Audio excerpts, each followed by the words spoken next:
సిద్దిపేట జిల్లా గజ్వేల్ పట్టణంలోని Madina మస్జిద్లో BRS party తరపున ఇఫ్తార్ విందులో పాల్గొన్నారు. మాజీ మంత్రి హరీష్ రావు, ఎమ్మెల్సీ యాదవరెడ్డి, మాజీ FDC chairman Vanteru Pratap Reddy, MP అభ్యర్థి వెంకటరామరెడ్డి. ఈ సందర్భంగా హరీష్ రావు మాట్లాడుతూ ఉపాధ్యాయులకు, అవుట్సోర్సింగ్ ఉద్యోగులకు, కాంట్రాక్ట్ లెక్చరర్లకు 5వ తేదీ గడుస్తున్న ప్రభుత్వ జీతాలు ఇవ్వడం లేదని, అదేవిధంగా కాంగ్రెస్ పార్టీ ఇమాం మౌజాన్లకు 12,000 వేతనం ఇస్తానని రంజాన్ మాసంలో వారికి మోసం చేసిందని తెలిపారు.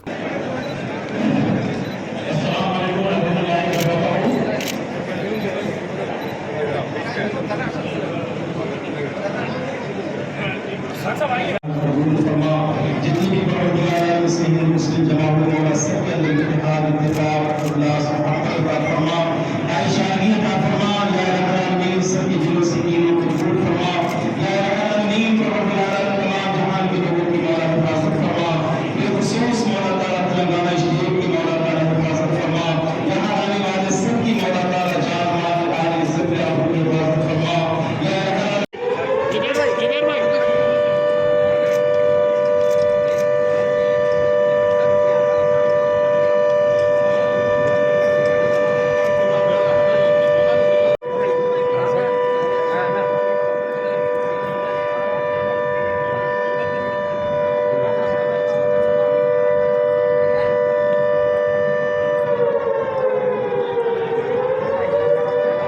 మరిన్ని అప్డేట్స్ కోసం మా ఛానల్ని సబ్స్క్రైబ్ చేయండి.